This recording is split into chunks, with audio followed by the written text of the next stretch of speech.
Cuidar para a Apivida é muito mais do que um médico ou dentista perguntando o que você sente. É acompanhar você de perto, da prevenção ao tratamento. Por isso, procuramos conhecer bem cada cliente, para cuidar melhor de todos. Apivida, cuidar é para quem conhece. Eu vou falar uma coisa só para vocês.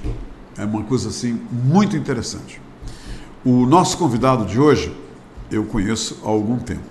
E considero e nutro por ele uma amizade permeada pela admiração. Admiro demais o Paulo de Carli. E a coisa mais interessante é que a palavra que eu posso usar com firmeza, com garantia de que eu estou usando a palavra certa para defini-lo, é versatilidade. Ele é uma pessoa que tem a versatilidade como uma coisa muito natural na sua maneira de ser. Desde o princípio que nós começamos uma boa amizade, eu percebi a sua versatilidade. E hoje a entrevista vai justamente, ela vai ser toda ela blindada, né, pelos resultados da versatilidade de Paulo de Carli, que muitos agora que estão nos vendo estão lembrando, né, porque ele está um pouquinho assim, o que os americanos chamam de low profile. Quer dizer, cadê o Paulo de Carli? Cadê onde é que ele está? Pois é porque ele está um pouquinho, só um pouquinho, não é muito longe não, é só um pouquinho, ele tá bem ali, ó, como nós dizemos aqui. Então, eu sei que tem muita gente olhando para ele, lembrando dele. O Paulo de Carli foi vereador de Manaus. Ele foi nosso vereador. Entenderam? Então, a versatilidade dele, ele exerce na política, nas atividades empresariais. Ele agora, principalmente na atual fase dele, e ele vai contar para vocês, ele está experimentando uma fase fantástica, que visa beneficiar, logicamente, a economia brasileira e os brasileiros em geral. Preste bem atenção nessa entrevista, porque nós vamos conversar com uma personalidade, vamos conversar com alguém que vai nos passar algumas experiências muito interessantes e vai nos apontar, através das suas opiniões, alguns pontos determinantes em relação à Amazônia, o Amazonas e os destinos que estão nos esperando. E dependendo, logicamente, do que a gente está fazendo hoje, que é exatamente o que ele está fazendo.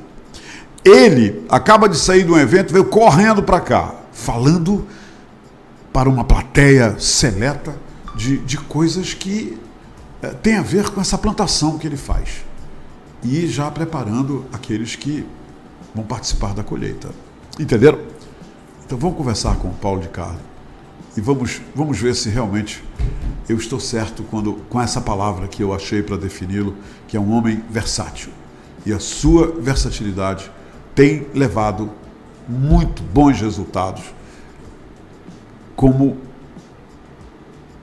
aquilo que tudo que ele faz produz. Entenderam? Mas se não entenderam, não tem problema não, ele vai explicar melhor do que eu. Paulo, seja muito bem-vindo à Hora do H. Que bom te receber e te rever. Como eu disse, você não está muito longe, mas está meio invisível, né? Por causa da distância. Eu diria o seguinte, há pouco a gente discutia assim, existem dois tipos de distância.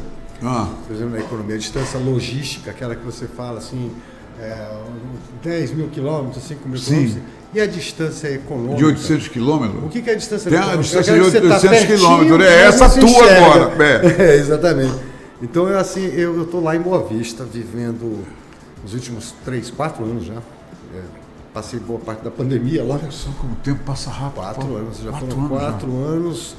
E nesse período, eu tomei uma decisão, assim, eu não saí de Manaus porque queria, porque minha esposa, eu estava com criança pequena em casa, os 2 filhos pequenos, vendo que eu estava com meus negócios expandidos para Roraima e para a Guiana, já naquela altura, para a Guiana Inglesa. Boa Vista ficava equidistante, né? Eu estava no meio do caminho entre Manaus e a Guiana. Sim. E ali nós optamos que eu tinha mais tempo para ficar com a família, estando em Boa Vista. E a cidade oferece condição de vida fantástica, né? A qualidade de vida de Boa Vista, ela é ímpar. Imagina uma cidade que tem 100% de saneamento básico implantado, de coleta, tratamento de esgoto e água, né? Em todas as residências, única capital brasileira. O arquiteto Cláudio Nina veio aqui e nos falou daquele trabalho que ele fez lá na orla da cidade, que é belíssimo, né? Fizeram um mirante de 100 metros de altura. Ele veio aqui, o Cláudio, e nos contou. Boa Vista é realmente uma cidade da Amazônia, próxima de Manaus, né? Roraima, na verdade, já foi um município do Amazonas. É um território federal, né? Não, antes de ser território, foi município do Amazonas. É verdade. Entendeu? Foi desmembrado. E assim, é muito parecida a nossa gente que está lá. E é uma cidade também planejada, né? Totalmente. Foi toda planejada. Totalmente. Ela não foi assim. É a Brasília do Norte. É a Brasília do Norte. Pronto, disse tudo. É isso aí. Praças. E criar filhos numa cidade dessa, com baixo índice de violência, que legal. Trânsito maravilhoso. Que bacana. Perto de Manaus, que eu vejo isso como um mérito, porque Boa Vista está perto de Manaus, é perto de... Pesou a saudade, corre pra cá, né? É rapidinho. Aquela história, você sai de Manaus, mas Manaus não sai da gente. Sim, é verdade. Nós temos os nossos costumes, o nosso povo. Concordo, Paulo. Então, assim, para mim é sempre uma delícia, especialmente quando eu estou aqui.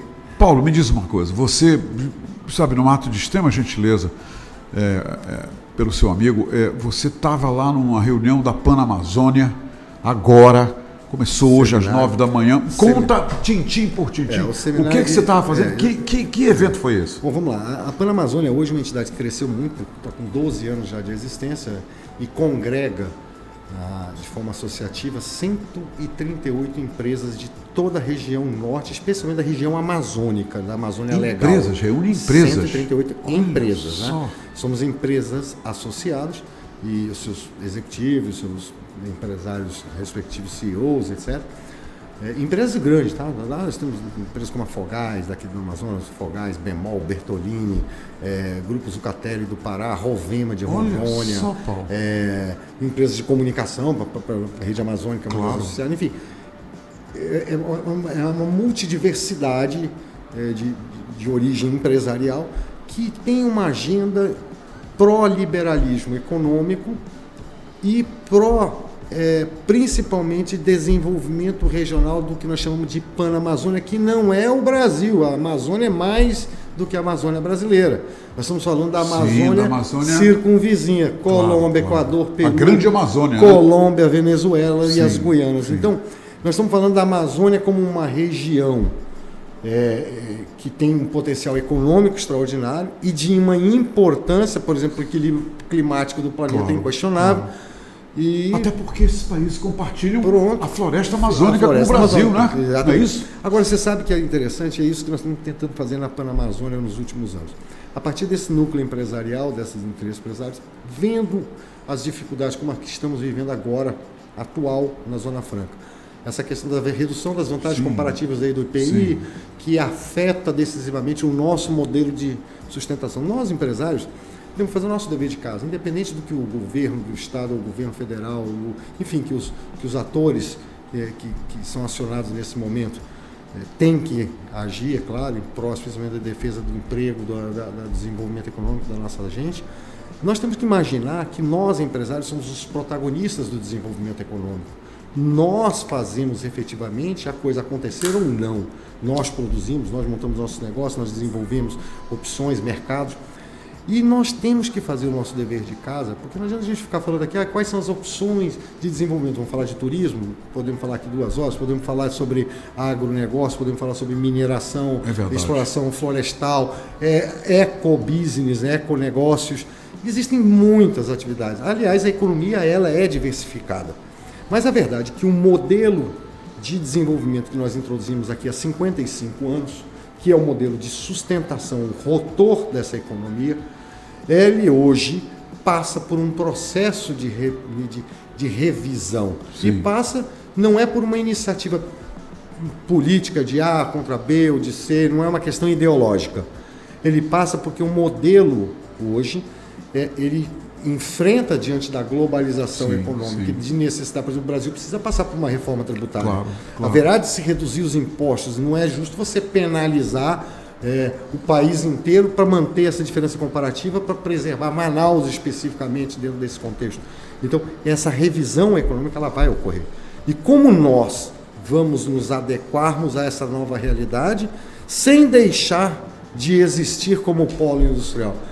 Nós vamos nos adequar, nós vamos encontrar. E um dos pontos centrais, e aí a Panamazônia tem feito um trabalho belíssimo, é que mercados são esses que nós precisamos para vender nossas giletes produzidas pela Procter & Gamble aqui no estreito. Sim. Ou as motocicletas da Honda. Em outras palavras, onde entregar aquilo que a gente produz aqui, Paulo? O atual modelo criou o nosso mercado atual, que é o de sustentação, que é a região do Brasil, ou seja, centro-sul brasileiro, que é o grande mercado consumidor dos produtos do polo industrial.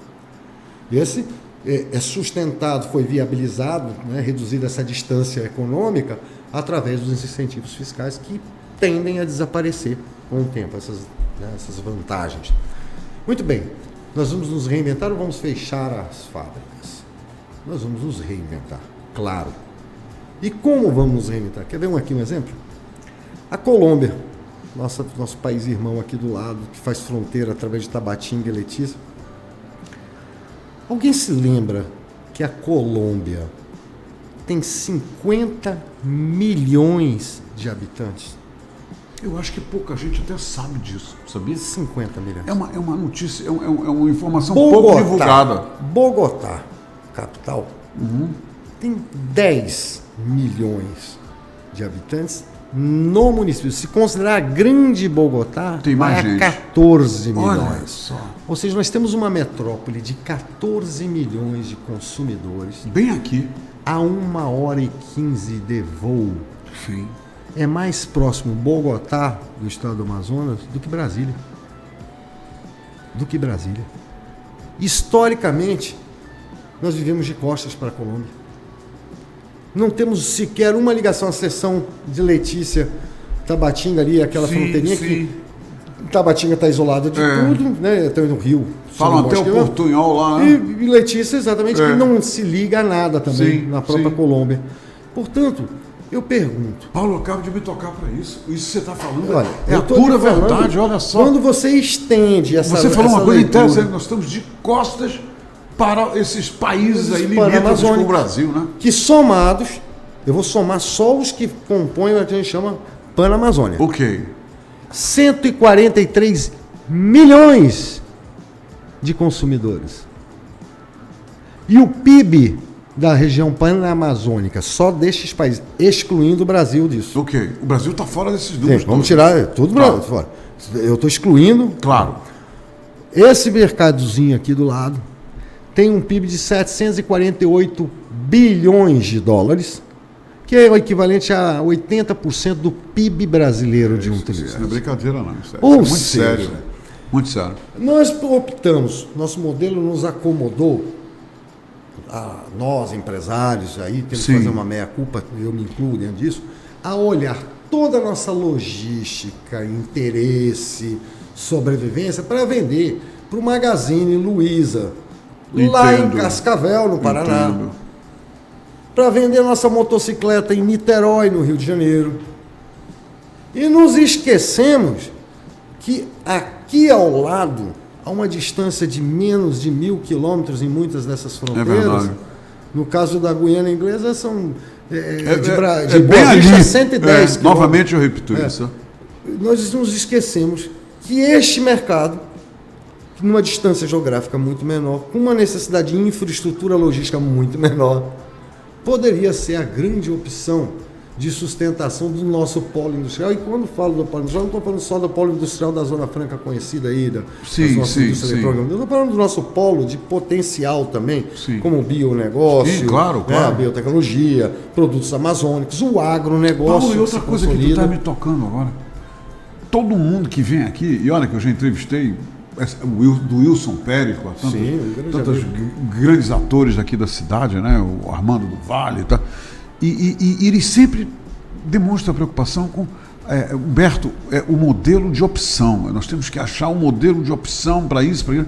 Você acaba de citar várias opções. Né? Basta não existe uma opção, tá? São vários. Isso que eu falo. Você citou duas aí. Eu dei isso aqui dois, eu sou capaz de enumerar uma lista interminável de 2 horas. Agora, o que nós temos que entender? Não existe modelo de substituição ao atual modelo de sustentação. Por quê? primeiro pela dimensão que o polo industrial se tornou. Lógico. São 28 bilhões de dólares Claro. de faturamento dentro do polo industrial.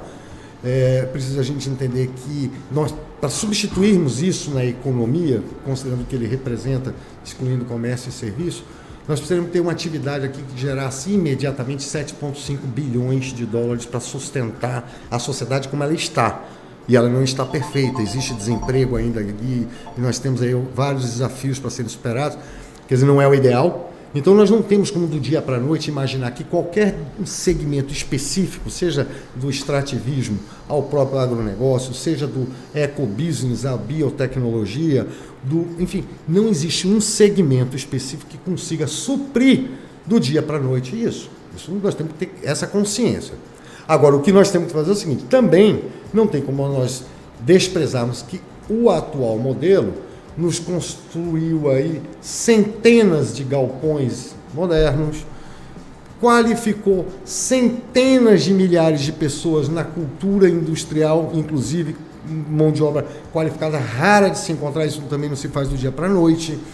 Criou-se uma cultura de exportação internacional, aliás, isso é até antigo aqui no Amazonas, né, porque nós sempre dependemos muito de venda no exterior, então Sim. O amazonense sabe, os nossos aparelhos, nossos atores sabem exportar e importar, portanto, interagir com o mercado globalizado. Então, nós temos aqui uma base que não se cria. Olha, vamos fazer um polo desse no interior, com devido respeito, de Tocantins. Não vai funcionar. Não é assim, porque não. demoraria 50 anos para eles chegarem no Sem nível dúvida, que nós chegamos sem hoje. dúvida.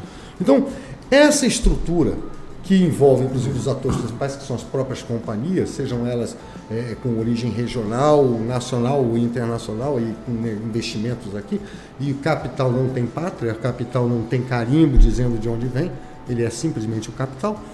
Esse capital, que aí está, ele se reinventa na medida que encontra uma essência da existência, que é o mercado.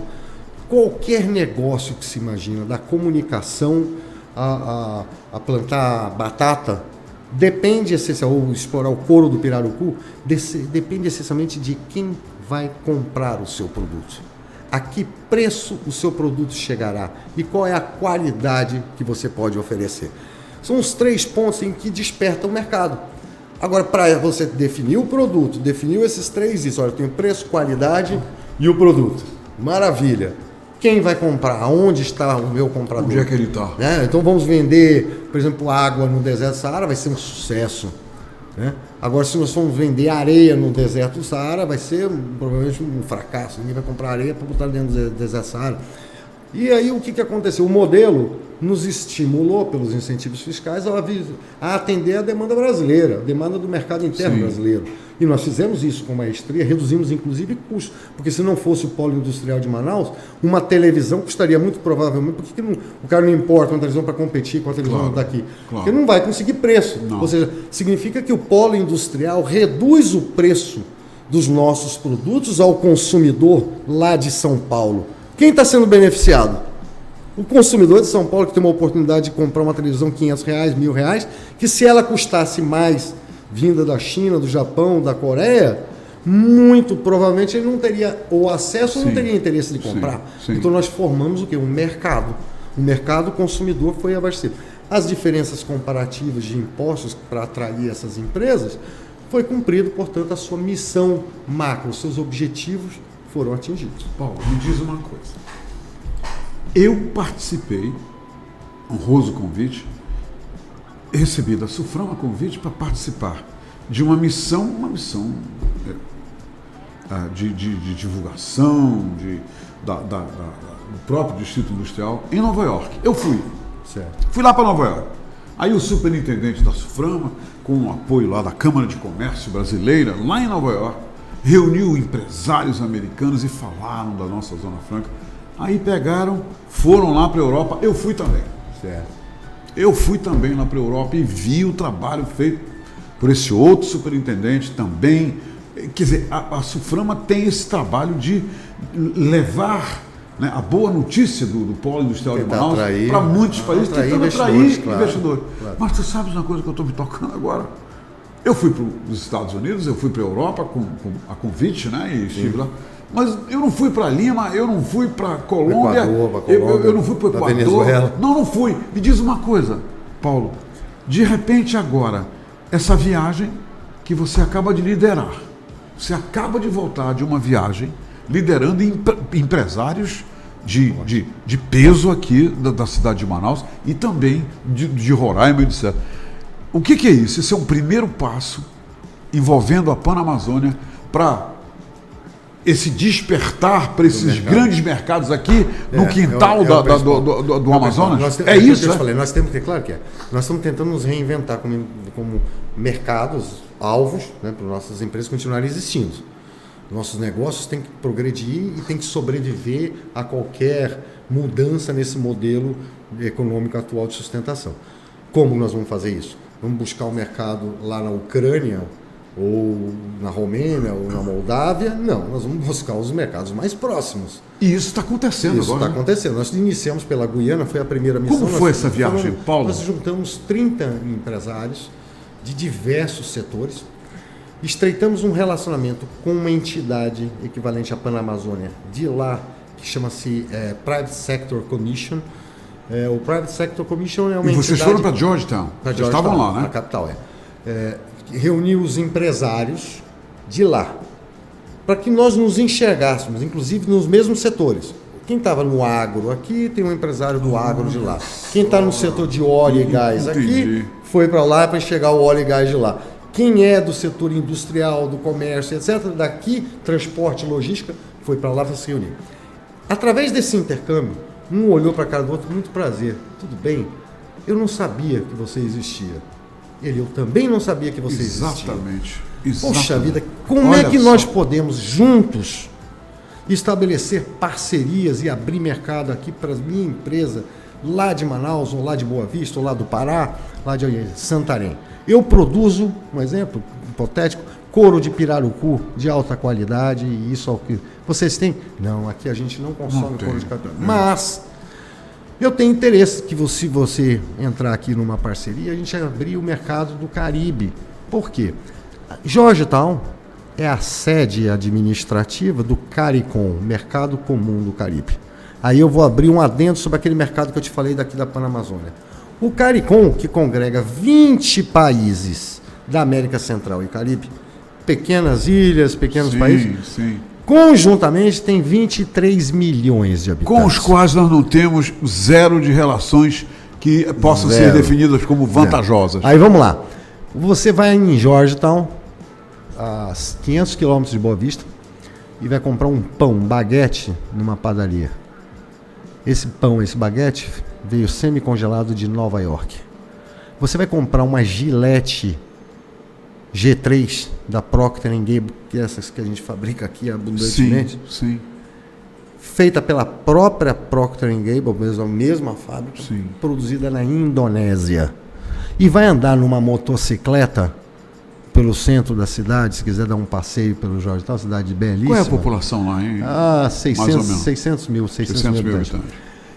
Você vai andar numa motocicleta Honda, 125 cilindradas, fabricada, portanto, pela mesma Honda, 125 cilindradas que nós estamos vendo aqui, só que essa produzida no Japão. Aí eu pergunto, seria a China, o Japão, a Indonésia mais próximos do mercado que a gente? É isso mesmo. Tem sentido isso? E tudo por falta de um relacionamento comercial. De não nos enxergarmos. E olha, até algum tempo atrás, um dos como você falou, eu não sabia que você existia. Tudo por falta disso. Mais ou menos isso. Eu vou te contar Humberto, fantástica a minha experiência. Um dos empresários foi à missão comigo, fez meio de tudo empolgado, né, quando ele percebeu ali que tinha uma oportunidade de negócio fantástica para ele. Falou, Paulo, realmente você tem razão, você está abrindo aqui um mercado, dando um passo gigantesco para todos nós, te agradeço. Mas eu sei que você critica o nosso posicionamento de falta de se enxergar, e eu tenho descobri vindo aqui a Georgetown, eu descobri que um dos problemas nossos é a barreira da língua. Você vê, a Guiana Inglesa é o único país da América do Sul que fala inglês. Fala inglês. O Brasil é mais sugênero, é o único de todas as Américas que fala português. É verdade. Então, é verdade. Então nós temos línguas muito distantes e, infelizmente, por uma questão cultural aí, tradicional, no nosso sistema educacional, uma falha, poucos empresários brasileiros, poucos executivos mesmo de empresa falam inglês com a fluência necessária para se estabelecer negócio. Sim. Então eu acho que essa é uma causa. Eu falei, pô, mas você sabe, se eu acho que você tem razão. Você sabe aquela piada? O cara diz, tudo que você diz, eu acho que você tem razão. Eu até queria te fazer uma pergunta para ajudar no seu pensamento. Puxa, claro, o que é? Você fala chinês? Eu estou entendendo. Caiu minha ficha. Será que os produtos chineses... Você fala japonês? Fala japonês? Não é preciso falar chinês para comprar um produto da China, um japonês, ou coreano para comprar um celular da Samsung. Maneiro isso aí. A língua não é barreira. Não é. A língua não é barreira. A iniciativa é a barreira. Nós, como empresários, não sendo multinacionais como uma Samsung, uma Honda, que supera essas barreiras linguísticas com muita facilidade, temos que nos reinventarmos também. Primeiro, usar com bastante propriedade as tecnologias de tradução simultânea que hoje você disponibiliza no sistema. Mas, independente disso, temos que fazer um esforço para nos cercarmos, inclusive qualificar os nossos colaboradores da empresa com a língua inglesa, que é essencial, e espanhol ainda. Eu estenderia isso, o espanhol e o inglês como segundas línguas, seria... fantástico. Você vê um fluxo de venezuelanos por conta dessa crise. Centenas, milhares de venezuelanos entraram aqui. O pessoal pensa que... Mas no meio desses venezuelanos vieram professores, vieram pessoas qualificadas. Sim, claro. Por que nós não aproveitamos dentro do sistema público, né? E criamos a cadeira de espanhol em toda a rede pública municipal, estadual, para as nossas crianças aprenderem a falar espanhol? Porque daqui 10 anos, 20 anos, a fronteira do Amazonas com a Colômbia pode ser uma fronteira comercial de grandes oportunidades, como a Guiana estaria sendo, se não fosse o problema da língua, para a mão de obra local. Paulo de Carli, uma reunião na casa do grande amigo nosso, Arnaldo Russo, e lá falando de música, você falou uma coisa agora que me lembrou isso. Falando de música, um camarada disse lá, olha gente, falando para os discófilos, olha gente, sabe o que é nós temos que nos debruçar sobre isso e refletir sobre isso. Nós conhecemos muito bem a música americana, nós conhecemos bem a música francesa, a música aqui da América do Sul, a gente sabe, fala sobre tango, a gente sabe sobre a música de outros países, mas não sabemos nada sobre os ritmos, as músicas dos países hermanos que estão aqui. Qual é a música da Colômbia? Qual é a música do Equador? Qual é a música do Peru? Até nisso, imagina com a língua, nem com a música nós temos um intercâmbio cultural. Mas você sabe por que acontece isso? Não é verdade isso? Mas você sabe o que acontece? Isso aí é a história da humanidade. O grande fator de integração cultural entre países, nações, povos, sempre foi o comércio. A relação intercomercial foi a que descobriu o Brasil. Eles estavam buscando rotas para ir buscar comércio na China e descobrindo novas rotas da seda e despertou a era das grandes navegações. O comércio, por isso que eu digo que a iniciativa privada tem um papel preponderante quando ela deseja, quando ela age de forma correta. E não é o Estado. A iniciativa privada tem esse papel de integração. Você conhece, a partir do comércio, culturas. A partir do comércio você conhece povos, música, tudo. Então, se nós não temos, se você não tem comércio, olha, mesmo aqui, Parintins, vamos pegar aqui nossa cultura do boi. Ela se tornou conhecida internacionalmente por uma iniciativa dos próprios artistas, da própria região, da beleza que é aquela cultura por si só. Ela simplesmente apareceu em Nova York, apareceu em Paris, quando o nosso saudoso Zezinho foi se apresentar lá com Tic-Tic-Tá. Foi ali que apareceu? Assim, de repente? Não. A partir de relações econômicas estabelecidas, que levaram esses grupos para apresentar o nosso folclore. Para lá, através da iniciativa da Coca-Cola na época, com uma política conjunta que envolvia incentivos fiscais. Então, hoje, as empresas, por isso que eu falo, o comércio, o desenvolvimento econômico, ele é irradiador de tudo. Ele é o rotor da sociedade. Pelo menos na sociedade, existe a utópica que a gente não conseguiu ainda, mas a sociedade real é uma sociedade de mercado. Essa sociedade de mercado, ela precisa. Por isso que, se você quiser saber um pouquinho mais da Colômbia, daqui a alguns anos, se você tiver 20 empresas amazonenses, 20 empresas paraenses, 20 empresas de Roraima, comercializando, industrializando, trocando, importando, exportando, e Bogotá já não for essa distância toda. Imagina, nós lutamos tanto aqui, né, para ter um voo para Miami, para passear. Sim, é isso uma que a gente luta, quer. É né, uma luta. Não é por nenhuma razão econômica, a não ser no próprio turismo exportativo, inclusive. Nós queremos ter um Manaus-Miami para irmos para Disney, para irmos passear, para irmos ter contato com a terra do tio Sam. Agora, a Colômbia aqui, que poderia ser um lugar, aliás, é belíssima. Bogotá é uma cidade lindíssima. Sim. Você tem praias, Cartagena, cidade histórica. Você tem San Andrés, com aquelas ilhas do Caribe lindas. Sim. Há pouco mais de 1 hora de voo daqui. E nós lutamos para ter um voo entre Bogotá e Manaus. Paulo, 1969. A Tinha Avianca voava para Manaus. E a Varig também Eu fez visitei para Iquitos aqui. Sim, para eu Iquitos. visitei Bogotá em 69, saindo de Manaus, aqui do Ponta Pelada, pousei em Bogotá e fui conhecer a Catedral de Sal. E sabe por que tirou? Sabe Nós por já que tivemos a Avianca voando tivemos para outra, cá. nós tivemos. Por Sim. que tira? Porque as relações econômicas que dariam sustentabilidade à infraestrutura desaparecem. Se elas não aparecerem, não houver uma relação econômica forte de intercomunicação comercial, mesmo, a companhia não se sustenta, então você tira o voo, então se isola. Paulo, me diz uma coisa, essa viagem para a Guiana Inglesa foi a primeira.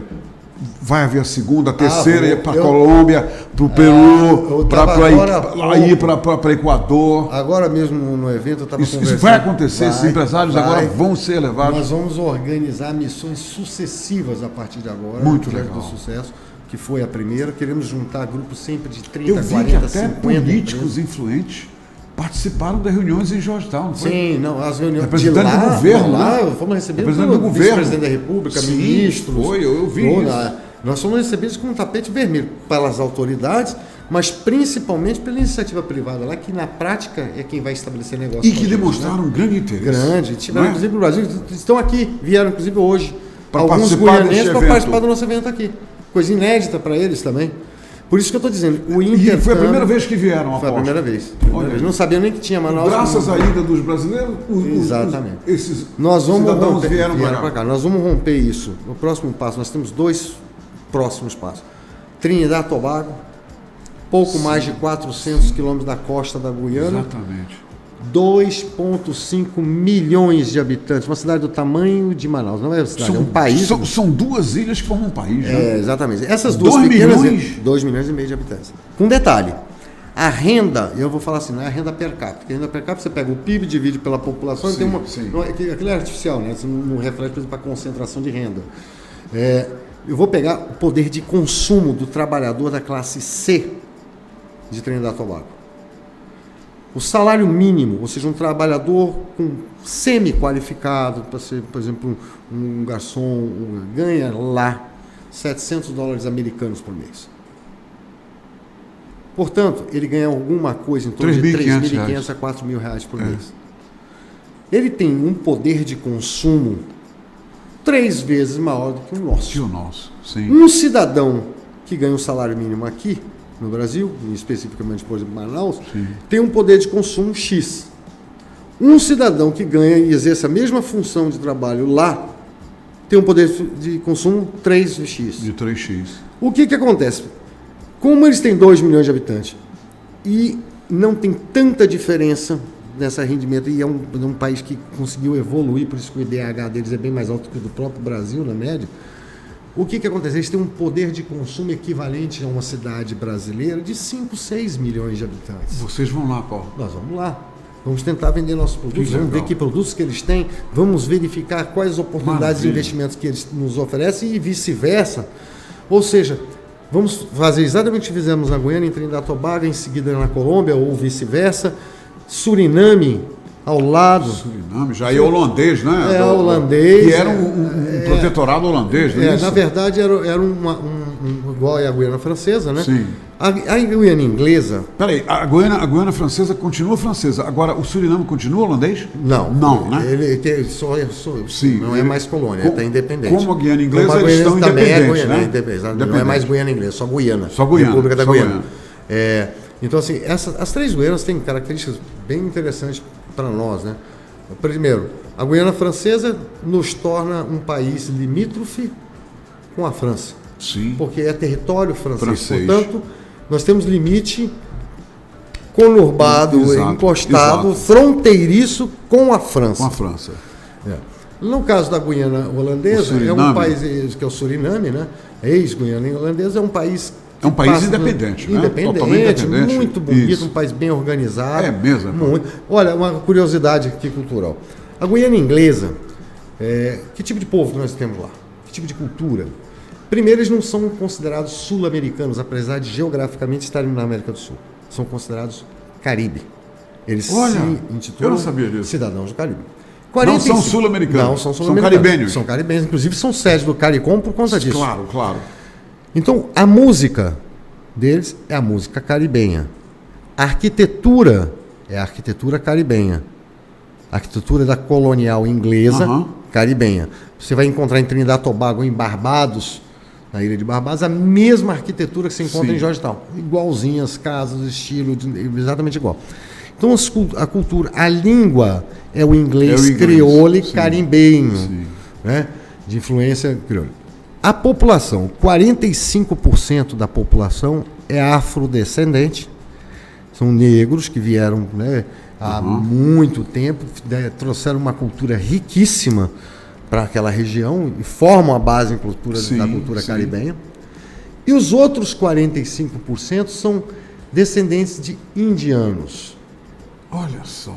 A religião da Índia. Então, a metade da população, esses 90% da população, metade é afrodescendente e a outra metade indodescendente. Esses indianos trouxeram para aquela cultura, e também não foi só na Guiana, em várias ilhas do Caribe, exemplo de Barbados, Trinidad e Tobago, trouxeram a sua religião, os seus costumes, a sua cultura. Então, a metade do país, por exemplo, é hinduísta. Que interessante. E como religião número 1, muçulmanos, hinduístas. Inclusive o presidente da República da Guiana é o primeiro presidente muçulmano das Américas. Recentemente eleito, porque ele é muçulmano. Aí que novidade. Irfan Ali. Incrível. Então, você vai encontrar na capital, Georgetown, várias mesquitas muçulmanas. Porque é uma religião importante, uma parcela significativa da população, aliás, a maioria. Em segundo, templos hinduístas. Você vai encontrar templos belíssimos. Aqueles templos que se só vê na Índia, aqui do lado. Está bem aí, né? Bem do lado. É bacana, é bonita a cultura. Assim como mistura isso com os afrodescendentes que trouxeram da África as religiões afros e etc. E o cristianismo, por exemplo, se multiplicou lá já mais para o lado dos afrodescendentes. Uma mistura cultural é um caldeirão. Né? Um caldeirão. Em pouco mais de 600 quilômetros, que é um país que o território deles equivale ao estado de Roraima, né? É bem parecida a área geográfica deles. Tanto em população como só que é uma diversidade, uma multiversidade econômica, cultural, religiosa, impressionante.